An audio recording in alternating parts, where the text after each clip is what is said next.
بەناوی خوای گەورە سڵاوتان لێبێت بەڕێزان لەم بەرنامەیەدا باز لە دیدی کۆمەڵی ئیسلامی کوردستان دەکەین بۆ چارەسەرکردنی کێشەکانی هەرێم و ناوەند بە میوانداری بەڕێز ڕێبوار حەمەد وتەبێژی کۆمەڵی ئیسلامی کوردستان. سەرەتا راپۆرتێک دەبین دواتر لەگەڵ میوانەکەمان درێژە بەم پرسە دەین.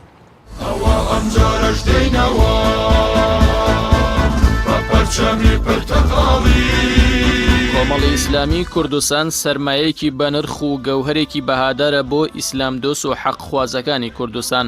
مۆرکی خۆماڵی بوون و تەپوتۆزی چیاکانی کوردستان بە ڕوخساریەوە دیارە. پەلوپۆ و لقی هیچ درەختێکی دینیە جگە لە بەڕوو دارگوێزەکانی کوردستان. ڕەشەبای بیابانی هیچ کەم لە ناسیۆنالیزمی عەرەبی نییە جگە لە نەسیمی شاخ و شنەی کوێستانەکانی نیشتیمان.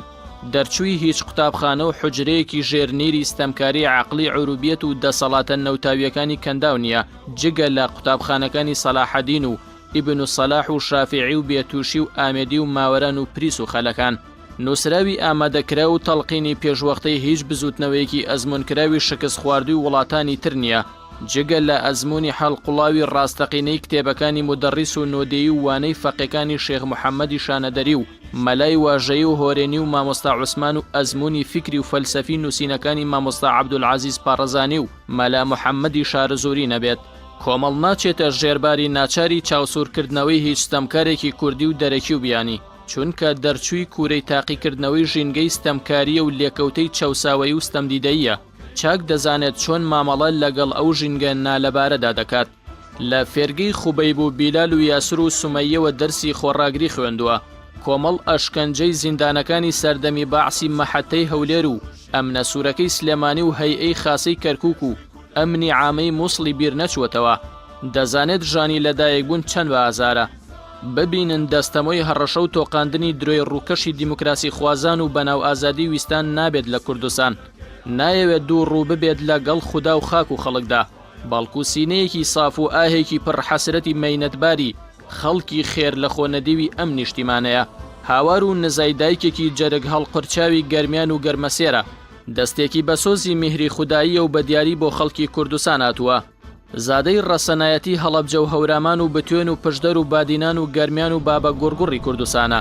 بۆیە دەنگی پێبدەن و کێڵگەی هیواشین بکەنەوە و ئومێد ببەخشن بەم لیستە تا بەردەوام هێزێکی زیندوی ناخی ئێوە بێت. گوزارش بێت لە خەم و ئێش و ژان و ناسۆریەکانتان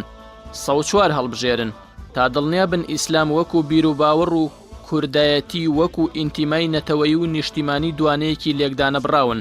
هەر وەکو پێشتر لێکماندانە بڕین.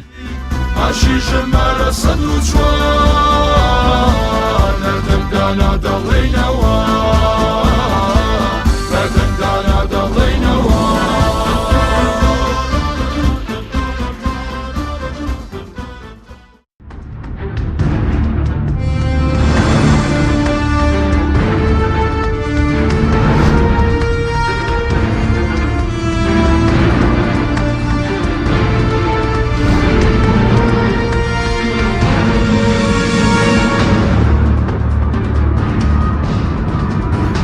جارێکی تر سڵاوتان لەبێت بەڕێزان مامۆستا بەخێر بێن. سوپاس بۆ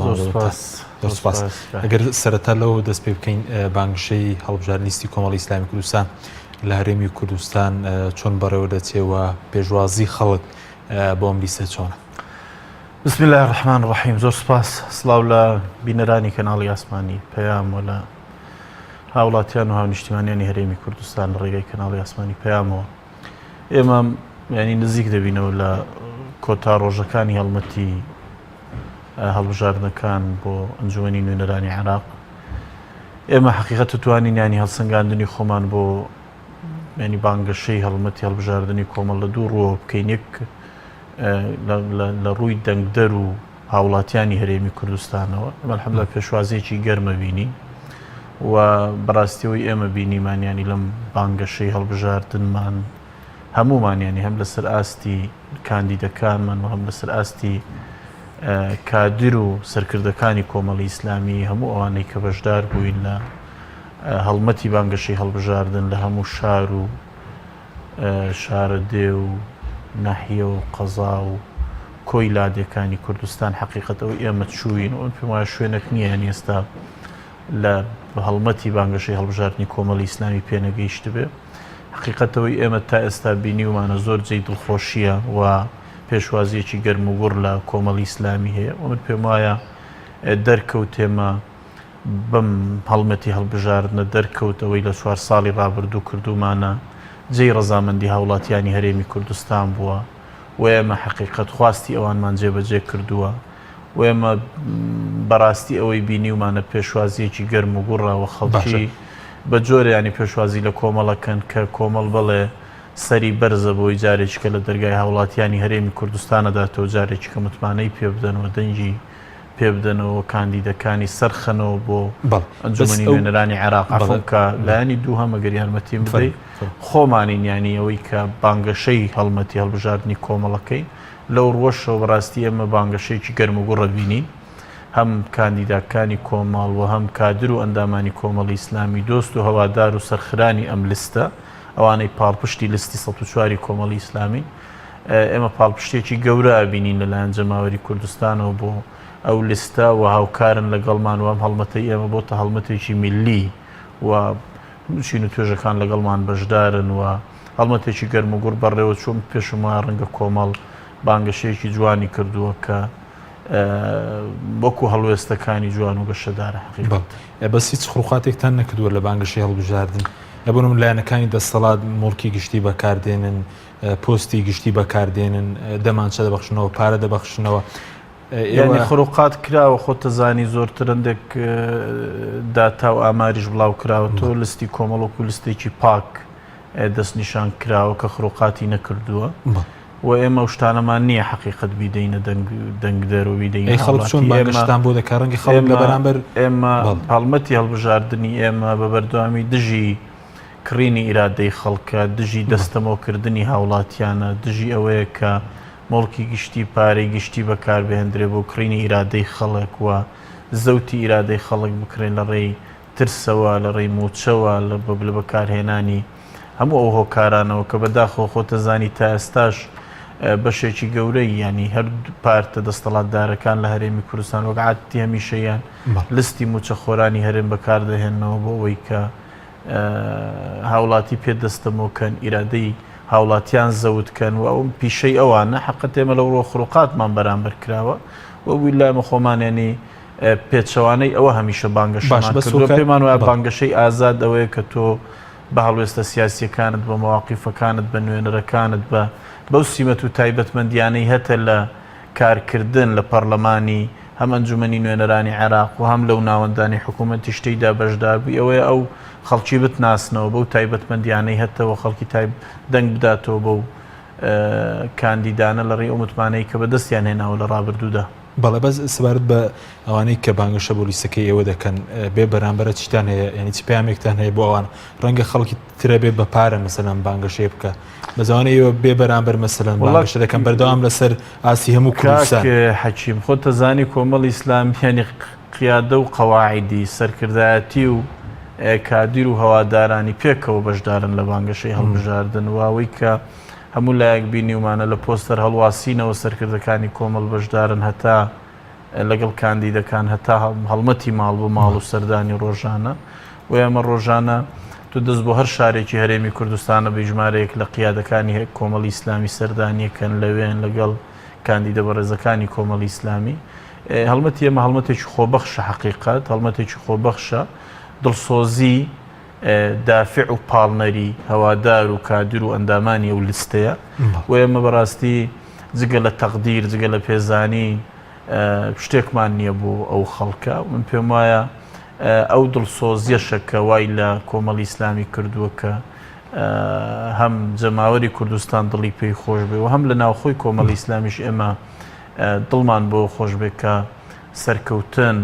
ئینشاءالله بەڕێوەیە بەنسبەت ئەم لیستەوە و ئێمە ئینشاءالله بینە جێگای متمانەی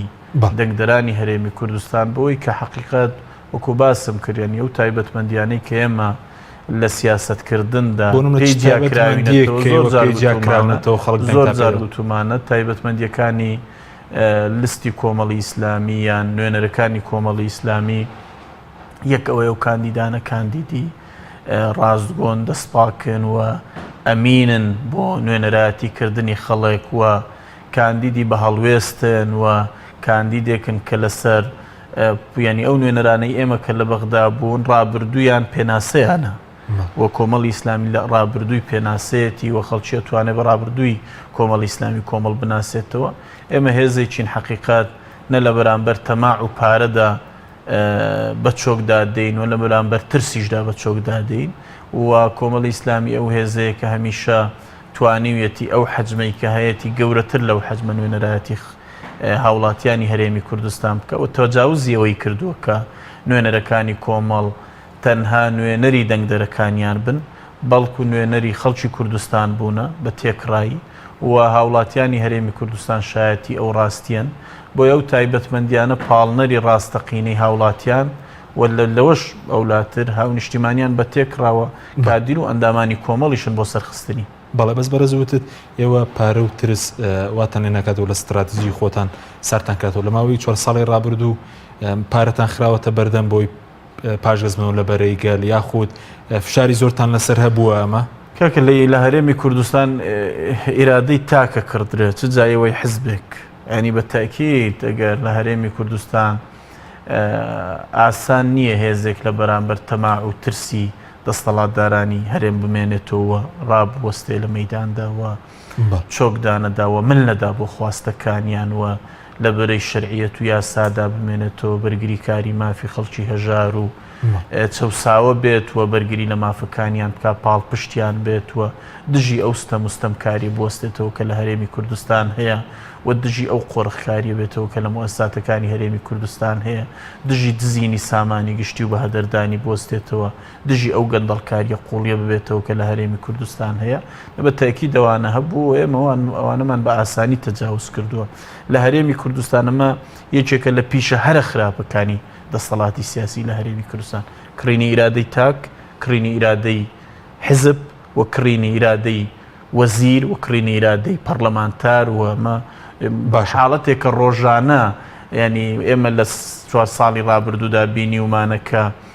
ئەمە یەکێکە لە عیبە گەورەکانی سیاستکردن لە هەرێمی کوردستان کە کۆمەڵ نە نوێنەرەکانی لەو جۆرە نوێنەرانە بوونە کە بەم جۆرە شتانە بخەڵەتێن چە هەم پارە و سامان بیان خەڵەتێنێت چی ترس بە چۆکیاندا بێنێ لە بەرامبەریشدا کۆمەڵ دژی ئەو جۆرە لە سیاستکردنیش بوو پێی وایە هەم ئەو هێزانە کە ینی ئەگەڕێن بە دوای کڕینی ئیرادەی هاوڵاتیداوە کڕینی ئیرادەی هێزی سیاسی و نوێنەر و پەرلەمانتاران ئەوانە هێزی دۆڕاون حقیقت لە مەیدانی کارکردندا و لە مەیدانی چاکسازیدا و لە مەیدانی بەڕێوەبردندا دۆڕاون لە وڵاتدا لە مەیدانی حکومداریدا فەشەلیان هێناوە بۆیە پەنا بۆ ئەو جۆرە لە سیاستکردن دەبن بەڵام لە ماوەی ڕابردووە بۆنم لە سەڵاتە 4 ساڵی ڕابردوو مەسەن لەسەر ئاستی حیزب مەسەن کۆمەڵی حیزبی پەرت کرد لەسەر ئاستی پەرلەمان کۆمەڵێک نوێنەری پەرت کرد ئەمە نەیتوانی ئەمە بەرامبەرەوە بکات هۆکارەکەی چی بوو بۆ نمونە یان کە نەیتوانی بۆ نمونە لە پەرلەمانە لە حکوومەتە یانە ناو حیزبە ئیرادەیەوە بکرێت پێم وایە کۆمەڵی ئیسلامی خۆی هێزێکی خاوەن مەبادئە و خاوەنی ئەو پرەنسیپە هەم پرەنسیپە شەرعیەکانی کە لە سەری کار دەکاوە هەنگاو دێنێ و کۆمەڵ ئەو نوێنەرانەشی کە هەیەی بەڕاستی و کۆنی باسمان کرد نوێنەرانە لەسەر ئەو مەبادی و پرەنسیپانە هەنگاو دێنێن کە هەمیشە بەرژەوەندیە باڵاکان لەلایەن باڵاترن و ئەوانە نین کە بە دوای خواستی شخصی و حزبی بکەون بەڕاستی بەڵێ بەس ئەوەی کەوتت پێشوازێکی گەورە هەیە لەلایەن خەڵکەوە بۆ لیستی کۆمەڵی ئیسلامی پێشوازێک کە لەسەر ئاستی ناوچەیەکی دیاریکراوە یاخود هەموو ناوچەکانی هەرێمی کوردستانی گرتوتەوە وڵای ئەمەگەر تەبەن ڕاشکا و بین فەرقی هەیە لە ناوچەیەک بۆ ناوچەیەکیکە بەڵام بە گشتی کۆمەڵی ئیسلامی لەسەر ئاستی هەموو پارێزگاکانی هەرێمی کوردستان و پێشوازی لە نوێنەرەکانی کرێەوە ئەو پێشوازی لە کاندیدەکانی و لە لیستەکەی دەکرێت ئێمە خۆ کەرنەڤاڵانەی کە بەڕێوە دەچن لە شار و شارۆچکەکانی هەرێمی کوردستان شایەتی ئەو ڕاستیان کە پاڵپشتێکی گەورەی جەماوەری بۆ لستی 104 کۆمەڵی ئیسلامی هەیە و بۆ نوێنەرەکانی هەیە ئێمە پێمان وایە تەبەنەوەی کە ڕەنگە خۆتانیانی کامیرەی پەیام شایەتی ئەو ڕاستیە بێ کە کاتێک کە کاندیدە بەڕێزەکانی کۆمەڵی ئیسلامی سەردانی بازار و سەردانی شوێنە گشتیەکانەکەن ئەو پێشوازی کە ئەیبینن من پێم وایە یعنی یەکێ لەو فەزلانەی کە فەزلی خۆی پەروەردگارە لەگەڵ ئێماوە بەرەنجامی ئەو سیاستکردنەیە کە کۆمەڵی ئیسلامی لە 4 ساڵی ڕابردوودا پیادەی کردووە لە لە شێوەی نواندنی هەڵوێستەکانی وەرگرتنی هەڵوێستی لە بەرامبەر پرسەکاندا و شێوازی کارکردنی لە حکوومەتدا و شێوازی کارکردنی نوێنەرەکانی لە ئەنجومەنی نوێنەرانی عێراق و پەرلەمانی کوردستان داوای کردووە ئێمە ڕەنگە لەو هێزانە بین کە یعنی لە کاتی سەردانیکردنمان لە سانتی سەردانیکردنی تیمەکانمان بۆ ماڵەکان بۆ شوێنە گشتیەکان بۆ بەسەرکردنەوەی خەڵک ئەین تووشی ئەحراجیەک نەبووین تووشی ئەو نەبووین لە شوێنێک خەڵکێک پێمان بڵێ ئێوە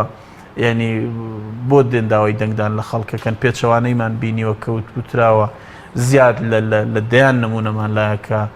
هاوڵاتیانی هەرێمی کوردستان ئەڵەن فعلەن کۆمەڵی ئیسلامی و نوێنەرەکانی قابلی ئەوەن دەنجیان پێ بدرێ قابلی ئەوەن جێگای متمانەی خەڵکی کوردستان بن ئەوە ئێمای بینین ئەو پێشوازیە لەسەر ئەرزی واقع واوی ترەمێنێتەوە بۆ سندوقەکانی دەنگدان و ڕۆژی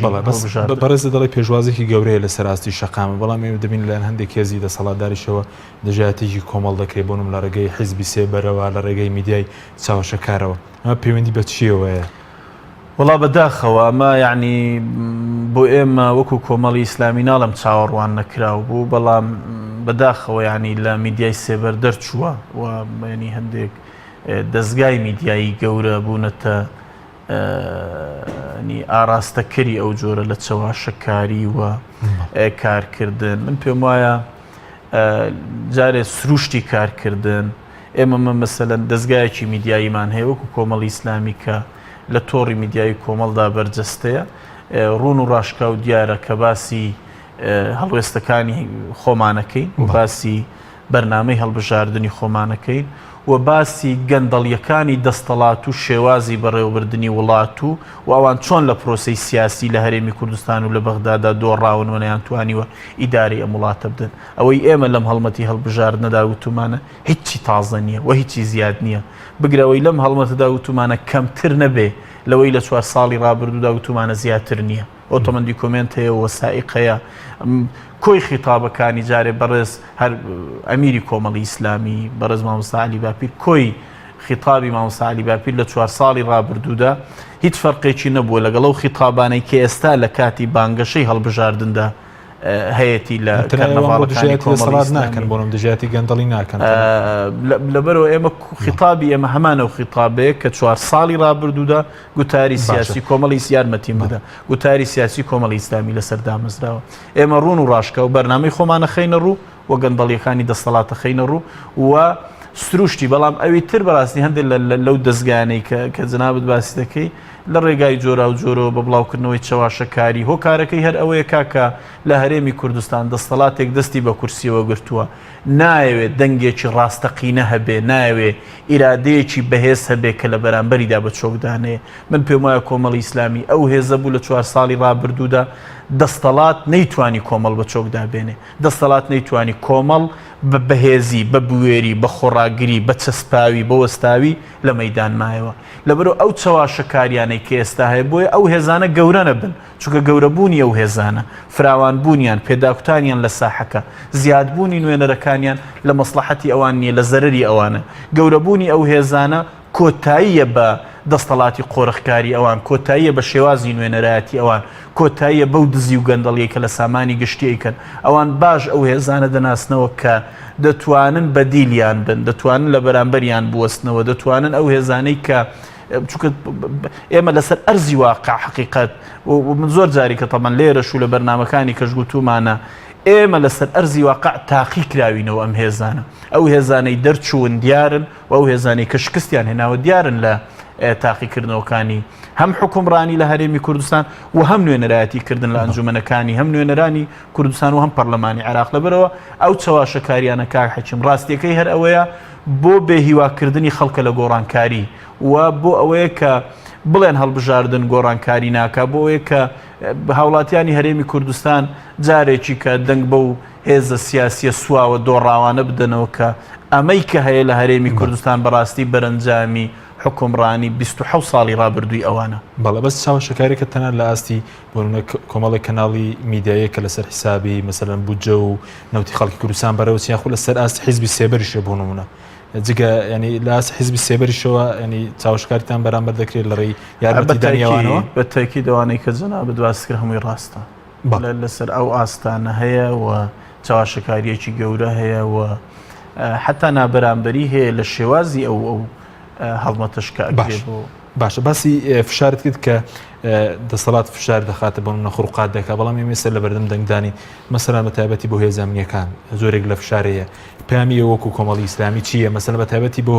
هێزەکانی پێشمەرگە یعنی ڕەنگە جۆرێک لە فشاریان خراپێتە سەر هێزی پێشمەرگەی کوردستان و هێزەکانی ناوخۆ لەسەر ئاستێم ئاسایشەم پۆلیس لە هەڵبژاردنەکانی ڕابردوو ئازانە توانیویانە بیسەلمێنن کە ئەوان هێز و مڵکی لایەنێکی سیاسی دیاریکرا و دوولایەنی سیاسی دیاریکراونین ئەوان لە هەڵبژاردنەکانی پێشوو کە گوشاری زیاتر هەبوو کە فشاری گەورەتر هەبوو کە چاودێری زیاتر هەبوو کە کۆمیسیۆن وەکو ئێستا باڵا دەست و سەیتەڕەی نەبوو بەسەر کۆنتڕۆڵکردنی کەناڵەکانی فشار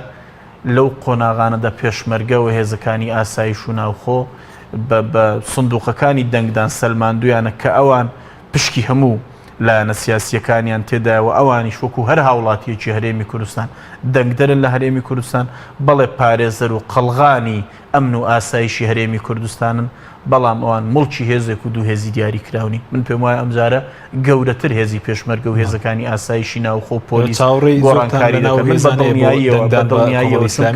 چونکە هێزەکانی پێشمەرگە و هێزەکانی ئاسایشی ناوخۆ و پۆلیس و بە هەموو بەشەکانی ئەوەی کە پەیوەستە بە یعنی ئەجهیزەی ئەمنی و بەرگری لە هەرێمی کوردستان ئەوانیش قوربانی دەستی ئەو دەستەڵاتن ئەوانیش قوربانین لە سیستەمی پاشەکەوتی موچە ئەوانیش قوربانین لە ئەو هەموو بە هەدەردانی سامانی گشتێکە ئەوانیش دەیدا ئەوان فەرقیان چیە لەگەڵ کۆی فەرمانبەرانی تر لە هەرێمی کوردستان ئەوانیش وەکو باقی فەرمانبەرانی هەرێمی کوردستان ستەمی ئەو دەستەڵاتە پێیان گەیشتووە موچیان خوراوە موچیان دزراوە و ستەمی پاشەکەوتی موچیان بەسەردا چەسپێنراوە وەگەر ئێمە ئێستا بێنین کۆی ئەو مانگانە کۆ بکەینەوە کە لە چەند ساڵی ڕابردودا موچەی فەرمانبەران و تێدا نەدراوە موچەی ئەوانیشی تێدا نەدراوە لەبەرەوە ئەوان ئەتوانن گۆڕانکاری گەورە بکەن و من پێم وایە گۆڕانکاری شەبێەوە چاوەڕوانی ئەو گۆڕانکارشین و ئەوانیشە بە حەقیقەت ئەو هێز و لایەنانە تاقی بکەنەوە و دەنجیان پێ بدەن کە ئەکرێ بەرگری لە مافەکانیان بکەن ئێمە گوتاری ئێمە کا حەکیم لە 4 ساڵی ڕابردوودا وتاری بە نیشتیمانیکردنی ئەو دامەزراوانە بووە لە ناویاندا هێزی پێشمەرگە و هێزەکانی ئاسایی کە ئێمە ببینە خاوەنی هێزێکی نیشتیمانی سربەخۆ کە ئەو هێزە قەڵغانی بەرگریکردن بێ لە ئەمنیەت و ئاسایشی هەرێمی کوردستان و سنوورەکانی بپارێزێ و ئەو هێزە مڵکی هیچ هێزێکی سیاسی نەبێ و ئینتیمای بۆ هیچ هێزێکی سیاسی نەبێ ئینتیمای بۆ هەرێمی کوردستان بێ و ئەوان گەورەتر بن لەوەی کە بکرێنە قەڵغانی هێزێکی سیاسی و بۆ داپڵۆسینی بارودۆخی ناوخۆی هەرێمی کوردستان بەکار بهێنرێ ئەمە خواستی ڕاستەقینەی ئێمە بووە هێزەکانی پێشمەرگە و هێزەکانی ئاسایشی ناوخۆ و کۆی هاوڵاتیانی هەرێمی کوردستان هەموو ئەوانەی ئەیانەوێ ئەم وڵاتە بێتە وڵاتی دامەزراوە وڵاتی بە نیشتیمانیکردنی کۆی دامەزراوەکانی هەرێمی کوردستان پەرلەمان وەکو ئێمە هەمیشە لە گوتاری ئێمەداوە بە پەرلەمان ڕۆڵی خۆی ببینی قەزا ڕۆڵی خۆی ببینی حکوومەت ڕۆڵی خۆی ببینی حزب هەیمنەی بەسەر دامەزراوەکاندا نەبێ ئەمە گوتاری ئێمە بووە و پێویستە هێزەکانی پێشمەرگە و ئاسایشی ناوخۆ دەنگ بەو هێزانە بدەن کە لەو پێناوەدا کارەکەن و ئەوە ئاراستەیەکی سیاسی تەندروستە ئەوەش بە نەتیجە لە بەرژەوەندی هەم هاوڵاتیانی هەرێمی کوردستان و هەم هەرێمی کوردستان و هەم هێزەکانی ئاسایی باشە بەزەوەی کە بەرەزوت ئێوە کارتان بە وەکتو کەم هێزانە بەدامەزراوی بکرێت بەدامەزراوی کردنیان بۆ چه خزمەتێک بە کوردستان و بە خۆشیان دەکات خزمەتی زۆر گەورە دەکات یەجارەیەکەم لەو ڕۆ خزمەتێکی گەورە کە ئێمە ئەبینە خاوەنی هێزێکی نظامی لە هەرێمی کوردستان کە ئەم هێزە بە یاسا ڕێکەخرێتەوە و بڕیاری ئەو هێزە لە پەرلەمانی کوردستان و لە دامەزراوە معنیەکانەوە دەردەچێت یەک دوو ئەو هێزە ئینتیمای بۆ هیچ هێزێکی سیاسی نابێ هیچ هێزێکی سیاسی و هیچ سەربازی لە ناو هێزە سیاسیەکان ناتوانێت فەوج و لیوا و ئەوەی تایبەتی خۆی هەبێ و بیانکە بە خزمەتکاری خۆیان و وێلاکانیان و کۆشک و تەلارەکانی خۆیان ئەوان خێزی خاوەن ئیرادە دەبن و بەرگریکاری ڕاستەقینی هەرێمی کوردستان دەبن و لە هەرێمی کوردستان ئەو هێزە جارێکی کە بەکار ناهێنرێتەوە بۆ داپڵۆسینی خەڵکی هاوڵاتیانی هەرێمی کوردستان و کۆی لە هەفتەی شوڵات بینیمان و لە هەرێمی کوردستان هێزی پێشمەرگە ئەگەر بکرێتە هێزێکی نیزامی نیشتیمانی بەکار ناهێنرێ بۆ یەکلایکردنەوەی ململانە سیاسیەکان و کۆتایی بەو قۆناغەدێکە قۆناغێکی سەختە کە تا ئێستاش ئاسەواری لە نێوان هەردوو ئیدارەکەدا زۆر بەڕوونی ماوەتەوە. زۆر باشەگەر بینی سەر مەسلەی هەڵبژاردنکەین 3 ڕۆژی تر هەڵبژار 12 پێنج هەڵبژاردن بەرەوەچێت چ جۆرە هەڵبژاردنەیەک دەتوانێت مەسەرەن نەخشەی نوێنەرایەتی هەرێم لە بەغداد بگۆڕەیە خۆت بە ئاراستەی چارەسەرکردنی کێشەکانی هەرێم بێ لەگەڵ بەغدا. جارە بن باوەڕم وایە ئەم هەڵبژاردنێکی یەکجار چارە نووسسازە بۆ هاوڵاتیانی هەرێمی کوردستان. و من پێم وایە هێزە سیاسیەکانیش درێکیان بەو ڕاستێک کردو بە تایبەتی هێزەکانی دەستەڵات کام هەڵبژاردنە چارە نووسسازە. بۆیە جۆری ئەو بانگەشەی کە ئەم جارە دەیبینین تەواو جیاوازە لە بانگەشەکانی ڕابردوودا. ئەو هێزانە بە تەواوی ینی ئەوانیش کەوتونەتە خۆوە. من پێم وایە زۆرێک لەو هێزانە بێ ئومێدن لەوەی کە بە تایبەت کە لە پاکردنەوەی توماری دەنگدران لەسەر ئاستی عێراقوە ئەو ڕێو شوێنانەی گیراوەتە بەرکەیمە ئومێدمان وایە ئەو ڕێو شوێنانە تند و تۆڵتر بن و دەرەنجامەکانیشی وەک ئەو هۆکارانە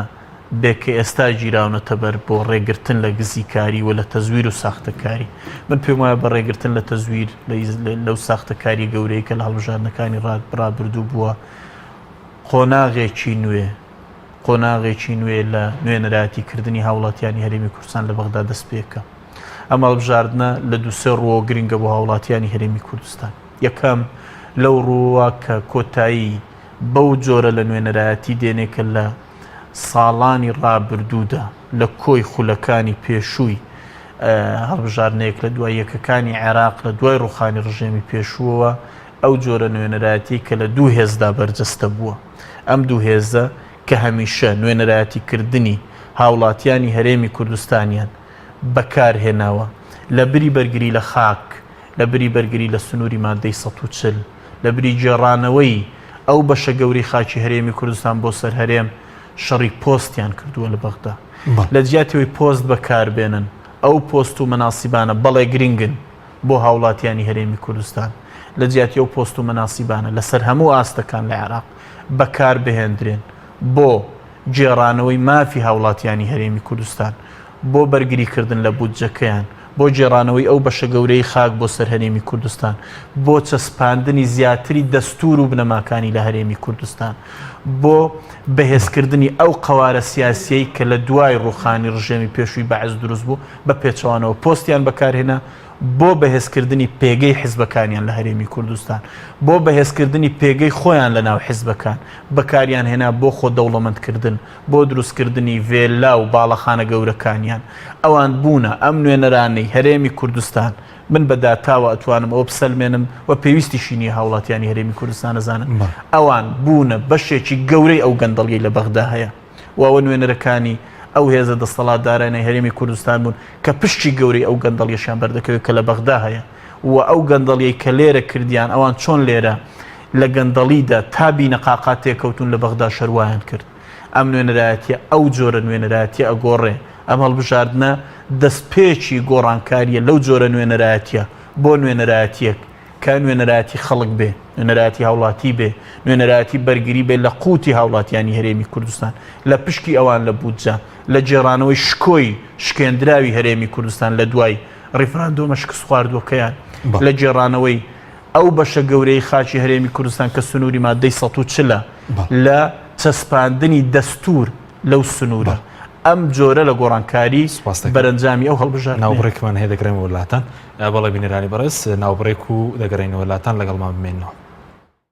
چۆن دەنگ دەدەیت بە لیستی کۆمەڵی ئیسلامی ژمارە 104 لە کاتی چوونەژوورەوەی ناوەندێکی دەنگدان دەنگدەر کارتی بایۆمەتری هەڵبژاردن یان ئەلکترۆنی لەگەڵ باڵگەنامەیەکی دیکە کە وێنەی دەنگدەرەکەی لەسەر بێت پێشکەش دەکات بۆ دڵنیابوون لە ناسنامەکەی. کارتی دەنگدان دەخرێتە ناو ئامێری کارتەکە دەخوێنێتەوە. پاشان پەنجەمۆری دەستی چەپ دەخرێتە سەر شوێنی تایبەت بۆ وەرگرتنی پەنجەمۆری دەنگدەر. دواتر کۆدی سەرفۆرمی تایبەت بە دەنگدەر لە ناو هەمان ئامێر سکان دەکرێت. دەنگدەر ئیمزا لە بەرامبەر ناوەکەی دەکات لەو تۆماری دەنگدانەی لای کارمەندی کۆمسیۆن هەیە و پاشان بەرەو ناو کابینێک دەنگدان دەچێت و بە قەڵەمێکی تایبەت چوارگۆشەی بەرامبەر ئەو لیست و کاندیدە مۆر دەکات و پاشان لە دەستە چەپی فۆرمەکە ژمارەی کاندیدەکە دیاری دەکات. لە بەردەم سندوقی دەنگدان دەنگدەر پەنجە گەورەی دەستی ڕاستی واتە پەنجەی شایەتمان دەخاتە ناو مەرەکە بوو دواتر فۆرمی دەنگدانەکەی دەکاتە ناو سندوقەکەەوە بەم جۆرە پرۆسەی دەنگدان بەسەرکەوتووی کۆتایی دێت. کۆمەڵ ئایندەیە دەنگ بدە بە لیستی ژمارە 104. تۆپ ئارت تاکە بریکاری تۆڕی میدیایی کۆمەڵ بۆ دروستکردن و بڵاوکردنەوەی ڕیکلام. تۆپ ئارت. کۆمپانیای ئەتڵەس لاسیل باوکاری ژووری بازرگانی و پیشەسازی سلێمانی لە 1/5/5 2018 گەورەترین بازار لە فیستیڤاڵی بەهار ڕێک دەخا بە نرخێکی هەرزانتر لە بازار خزمەت باوڵاتیان دەکا. لە فیستیڤاڵی بەهار پێداویستەکانی ڕۆژانت بە بڕی 25,000 50,000 100,000 دینار بکڕە و شانسی بەشداریکردنت لە تیروپشکی وەرگرتنەوەی نیوەی نرخ زیاتر بکە. فیستیڤاڵی بەهار بەهارێک لە هەرزانی. گروپی کۆمپانیەکانی نوێکار بۆ جوانکاری بیناسازی. گروپی کۆمپانیەکانی نوێکار لە وەرزێکی نوێی کارکردنیدا هەڵدەستێت بە داشکاندنێکی بەرچاو بۆ سەرجەم مەوادی جوانکاری بیناسازی و پێداویستیەکانی. هەمیشە تۆکمەی و جوانی و خێرایی لە پێشینەی کارەکانیەتی و سەرجەم کارەکانی کۆمپانیای نوێکار زەمانی 10 ساڵی لەگەڵدایە. لە سەرجەم پارێزگاکانی هەرێم کار دەکەین و گواستنەوە و بەستن بێ بەرامبەرە. لە ئەزمموی کارەکانمان هەمیشە تۆکمەی و جوانیمان دڵنیاکەرەوە بۆ کڕیارانمان. ناونیشان کەلار شەقامی سەرەکی لیوا بازار بەرامبەر مزگەوتی تەقوا. گروپی کۆمپانیەکانی نوێکار. کۆمپانیای دنیا دیکۆر بۆ هەموو کاریکەی دیزاین و دیکۆرات. کۆمپانیەکەمان ئامادەیە بۆ کاری دیزاین و نۆژەنکردنەوە و جێبەجێکردنی ڕووکاری دەرەوە و ناوەی بینا و پرۆژەکانتان با سوودوەرگرتن لە باشترین ستافی جێبەجێکار و با سەرپەرشتی ئەندازیاری شارەزا با بەکارهێنانی مەوادی سمنتبۆرد، ئەسترۆپۆل، سەقفی مەغریبی، کاغەزی دیوار، تەختەی ئەرزی، سرێتیواڵ و چەندین دیکۆری تر. لە ئێستادا دەتوانن زەویەکانتان ڕادستی ئێمە بکەن با کەمترین کات و بە باشترین کوالیتی کارەکانتان جێبەجێ دەکەین. ناونیشان سلێمانی شەقامی مەلیک مەحموود بەرامبەر پارکی مەلیک مەحموود. کۆمپانیای دنیا دیکۆر بۆ هەموو کارێکی دیزاین و دیکۆرات. کۆمیلی نیشانی بەرزی کوالیتی و ڕەسەنایەتی لە بەرهەمهێنان. بەرهەمەکانی کۆمیلی شامپۆی قژی کۆمیلی بە پێکاتە تایبەتەکەی هۆکارە بۆ بژانەوە و وریقەدارکردن و بەهێزکردنی ڕێگەکانی قژ. جۆرەکانی شامپۆی قژ بۆ قژی ئاسایی و چەور و وشک و دژە کڕێش و قژی بخۆرکە بۆ یەکراو. جۆرەکانی کلینەکسی تەڕی کۆمیلی بۆ بەکارهێنانی ڕۆژانە، پاکەرەوەی لەش، پاکەرەوەی ماکیاژ کە توانایەکی بەهێزی هەیە لە لابردنی ماکیاژ و مادەی وەتەرپروفی ناو ماکیاژ بەبێ جێهێشتنی هیچ موادێکی زەیتی. شامپۆی خۆشتن و دەستشتنی کۆمیلی پێست بۆنخۆش و نەرمەکە. کرێمی دەست و دەموچاوی کۆمیلی لە 100% زەیتی زەیتونی سروشتی تیا بەکاراتوە. پێستە وشک و زبرەکانی دەست و قاچ نەرم و زیندووە کاتەوە. زۆرینەی بەرهەمەکانی کۆمیلی لە 100% زەیتی زەیتونی سروشتی تیا بەکاراتوە. گۆڵدن ئای بریکاری سەرەکی بەرهەمەکانی کۆمیلی. فانسینێت خێراترین هێڵی ئینتەرنێت بە داوڵۆندی بێسنوور ئێستا لە خزمەت کڕیاراندایە. فانسینێت جۆرەها کارتی پڕکردنەوەی بۆ ئامادە کردوون کە سەرجەمیان داونلۆندیان بێ سنوورە بۆ ماڵ و شوێنە گشتیەکان. کارتی 9,000 دیناری بۆ ماوەی 1 هەفتە، کارتی 7,000 دیناری بۆ ماوەی 15 ڕۆژ، کارتی 30,000 دیناری بۆ ماوەی مانگێک، کارتی 40,000 دیناری بۆ ماوەی مانگێک و بە خێرایی زیاتر کە تایبەتە بە یاری ئۆنلاین. هێڵی فانسینێت لە ڕێگەی ئامێرێکی تایبەت کە لە سەرباندا دەنرێت وەردەگیرێت و لە ڕێگەی گێنەرێک بۆ ئامێری بڵاوکردنەوە لە ناو ماڵەکەت یان شوێنی کارەکەت کاری پێدەکرێت. ژمارەی تەلەفۆن 0770 224 75 74 یان 0750 194 36 37. فانسینێت.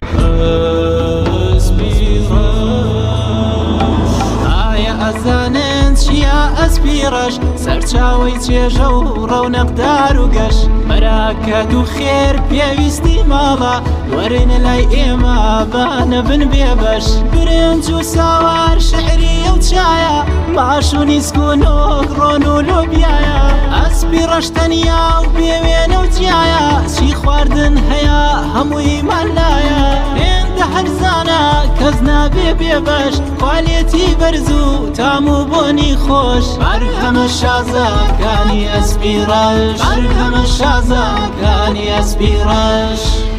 بەرهەمەکانی گروپی ئەسپیڕەش.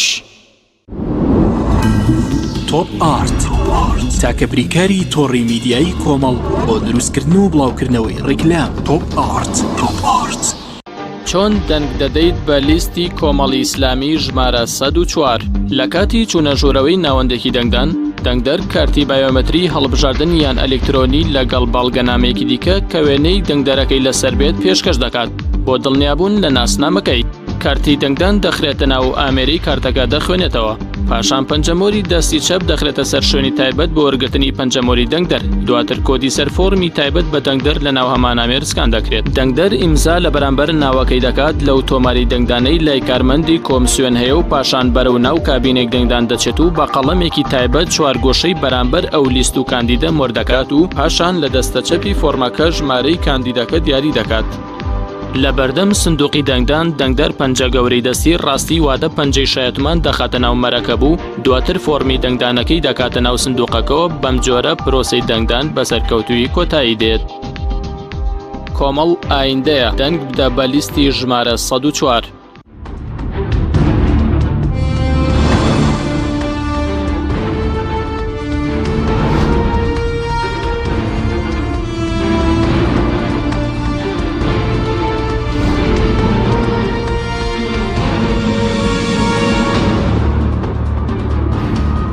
جارێکی تر سڵاوتان لەبێت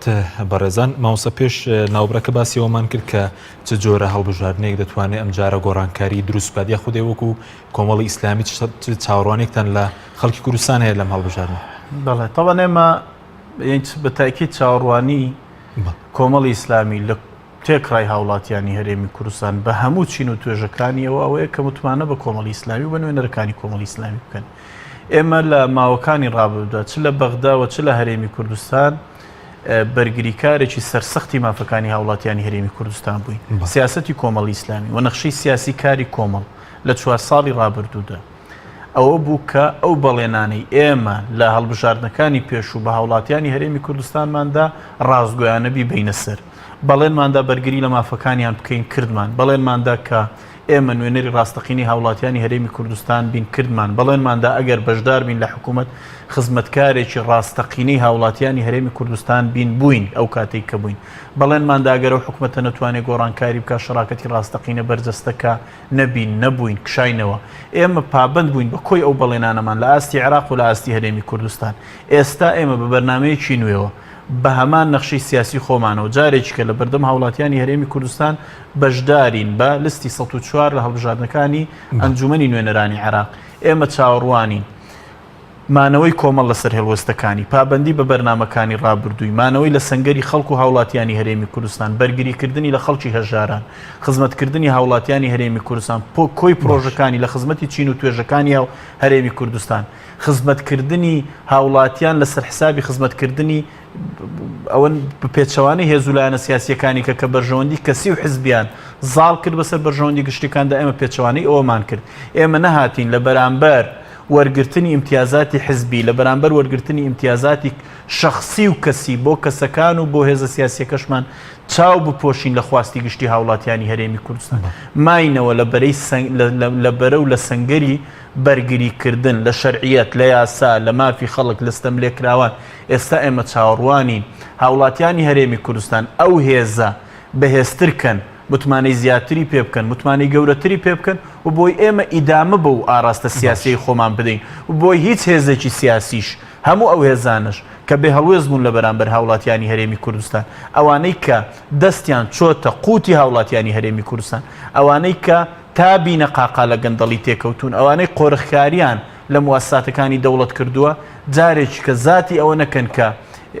بەرژەوەندی هاوڵاتیانی هەرێمی کوردستان بکەنە بەرژەوەندی قوربانی خۆیان و هاوڵاتیان و وڵات لە بەرژەوەندی کەسی و حزبی بەکاربێنن و ئاراستی سیاسی وڵات بەو هەڵە گەورانە بەرەکەن بۆ خەڵکی کوردستان بۆ نمونە لە بەغدا ئەگەر خەڵک متمانەی زیاترتان پێ بدات شەڕی چیەکەن بۆ خەڵکی کوردستان لە بەغداد ئێمە چۆن لە ڕابردوودا تەبان هەمیشە استراتیژی کۆمەڵی ئیسلامی کارکردن بۆ یەک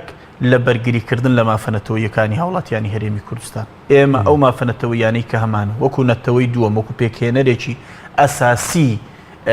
عێراق تا ئەو کاتەی لە چوارچەوەی عێراق داین هەمیشە ئێمە وتومانە دەستورە بێ حەکەم بێ لە نێوان پێکاتەکانی عێراق ئێمە بەرگری لە مافەنەتەوەیەکانمانەکەین و بەرگری لە حەقی هەرێمی کوردستانەکەین لە قوتی هاوڵاتیانی هەرێمی کوردستانەکەین نوێنەرەکانی ئێمە لە پاڵ بەرگریکردن لە مافەنەتەوەیەکانی هەرێمی کوردستان بەرگریکارێکی سەرسەختی قوت و بژێوی هاوڵاتیانی هەرێمی کوردستان بوون و بەشە یا ئەو بەشە بودجەی کە هەرێمی کوردستان لە عێراق کە هێتی کە هۆکارەکەی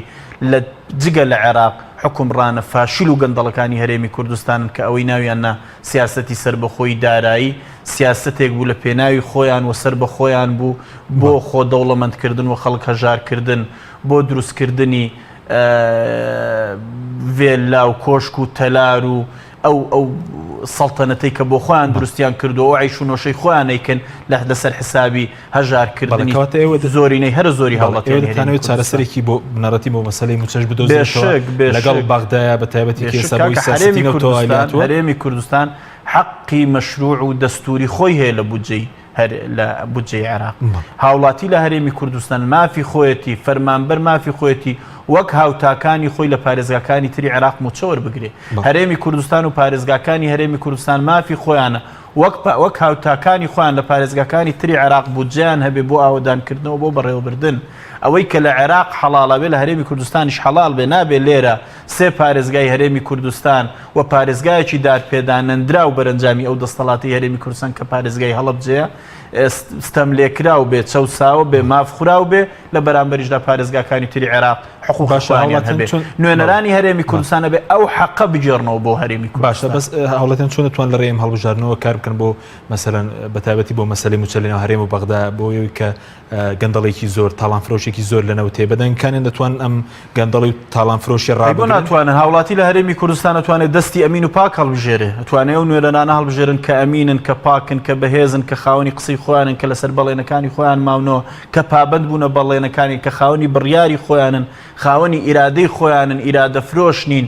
سەردانانەوێنن چۆک داناکن لە بەرامبەر هێز و لایەنە سیاسەکانی تردا ئەو نوێنەرانە ئەتوانن و پێم وایە جارێ ئێمە زۆر بە شانازیەوە دەڵێن نوێنەرەکانی ئێمە تاقیکراون لەو مەیدانە کۆمەڵی ئیسلامی هێزێکی تاقیکراوەیە بەسەری بەرزەوە لە بەغدا گەڕاوەتەوە ئێستا کە لە هەڵمەتەکانی هەڵبژاردن داین ئێمە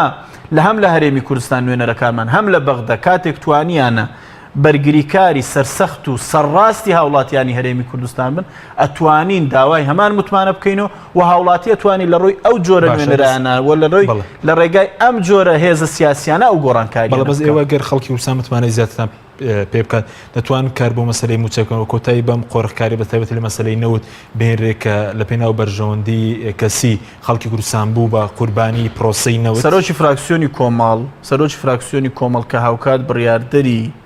لیژنەی دارایی بوو لە پەرلەمانی عێراق خۆماوەیەکی کەم بەر لە بانگەشەکانی هەڵبژاردن یەکێ بوو لە پیاوە هەرە ماندووەکانی جێڕانەوەی بودجەی هەرێمی کوردستان و پشکی هەرێمی کوردستان و موچەی هاوڵاتیانی هەرێمی کوردستان بە تەکیدەوە ئەرکی سەرشانی ئێمە و واجبی ئێمەیە و ئێمەوە یەکێکە لە ئەرکە گەورەکانمان وەکو چۆن لە ڕابردوودا کارمان بۆی کردووە ئەگەرچی ئێمە خاوەنی تەنها سێ نوێنەر بووین بە تەکید لە ناکرێت درێژە بەو تاڵانێ بدرێ بە بۆ چوونەوەی کە لە داهاتوو لە نەوتا هەیە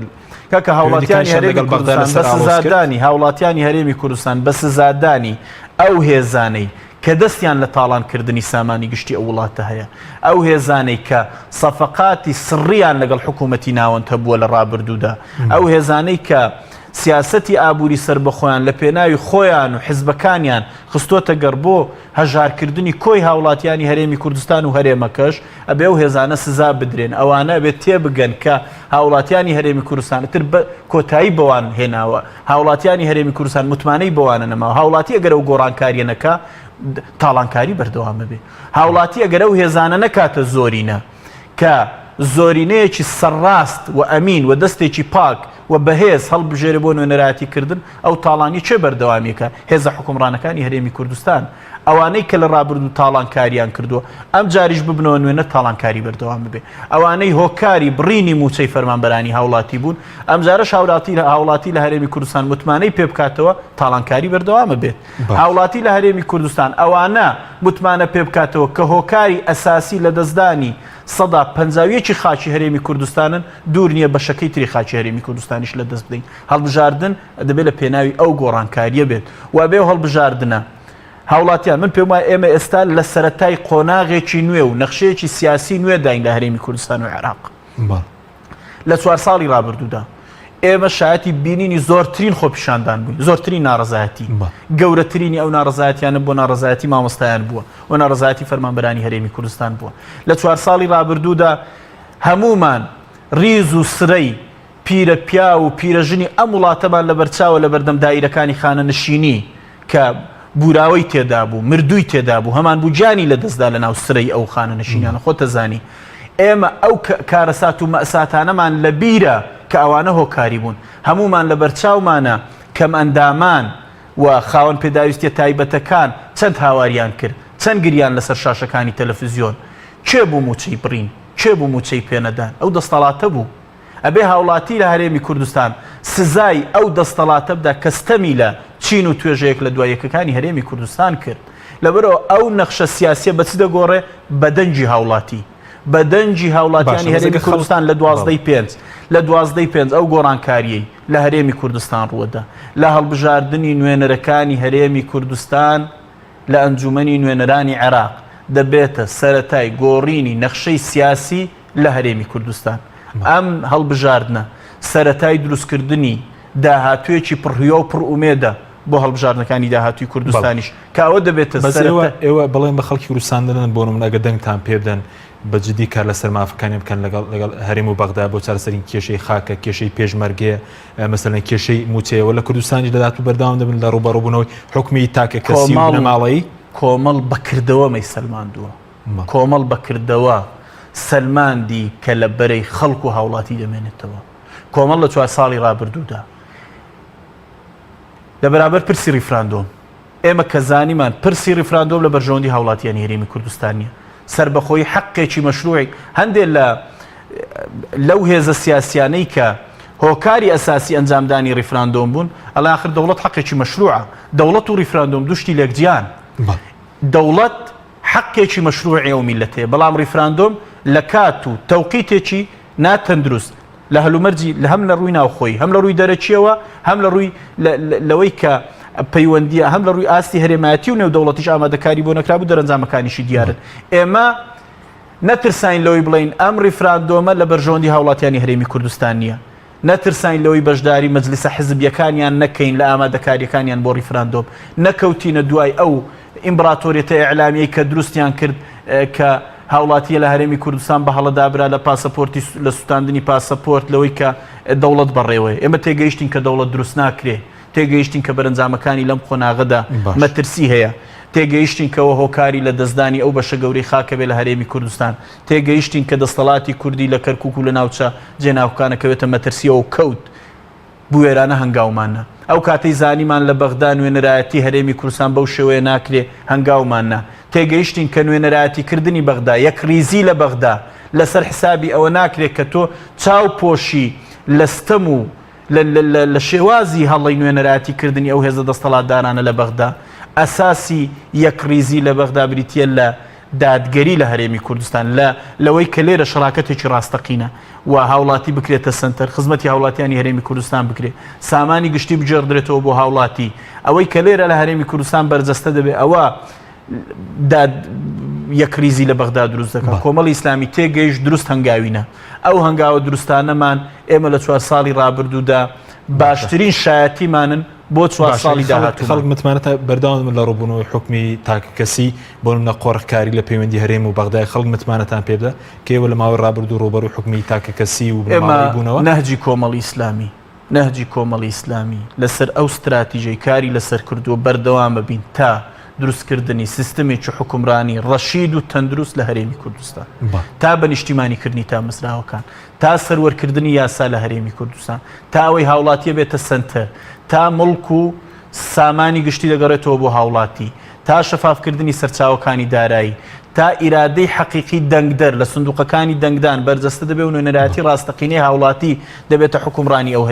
هەرێمی کوردستان. کۆتایی هێنان بەو حکوومەتەی کە بەو حکوومەتی هەم ئەوەی ناوی حکوومەتە حزبیەکانی هەرێمی کوردستان لە 27 ساڵی ڕابردوودا ئەوەی کە هەمان بووە. بەڵێ ئێمە نەهجمانەوە سیاستمانەوە کاری لەسەر دەکەوێت لەسەری بەردەوام دەبین و لەسەرەوەش نوێنەرایەتی خەڵکی هەرێمی کوردستانەکەین لە بەغدا. باشە دوای پرسیار پێیانتان چێ بۆ خەڵکی کوردستان ئەوە پێتان وایە خەڵکی کوردستان دەبێت چی لە بەرچاو بێ ڕۆژی 12/5؟ من پێم وایە هاوڵاتیانی هەرێمی کوردستان ئێمە یەک هاوڵاتیانی هەرێمی کوردستان ئەبێ نەهامەتیەکانی 4 ساڵی ڕابردووی ئەو دەستەڵاتیانە بێ لە بەرچاو بێت لە ڕۆژی دەنگدان ئەگەرانوێ ئەو نەهامەتیانە کۆتاییان پێبێ ئەبێت دەنگ بەوانە نەدەنەوە و دەنگ بەو هێزانە بدەن کە بەرهەڵستکاری ئەو ستەم و قۆرخکاری بوون لە هەرێمی کوردستان ئێمە چاوەڕوانیمان هەیە کۆمەڵی ئیسلامی هێزێکی گەورەی بەرهەڵستکاری ستەم و قۆرخکاری و نادادی بووە لە هەرێمی کوردستان نوێنەرەکانی خەڵکی ڕاست سەرڕاست و ڕازگۆ و ئەمین بوون لە هەرێمی کوردستان چاوەڕوانین هاوڵاتیانی هەرێمی کوردستان دەنگ بە کۆمەڵی ئیسلامی بدەن و دەنگ بە نوێنەرەکانیان بدەن و ئەمە بکەنە دەستپێکی گۆڕانکاری نەخشەی سیاسی هەرێمی کوردستان لە ڕێی هەم نوێنەرەکانمان بۆ بەغدا و هەم دەستپێکی ئومێدێکی هیوایەکی گەورە بێ بۆ هەڵبژاردنەکانی کوردستان. سوپاس بۆ بەڕێز مامۆستا بەرحەمەت وتەبێژی کۆمەڵی ئیسلامی کوردستان. سوپاس بۆ بینەرانی بەڕێز، سوپاس بۆ ئەو کارانم تا بەرنامەیەکی تر خواتان لەگەڵ.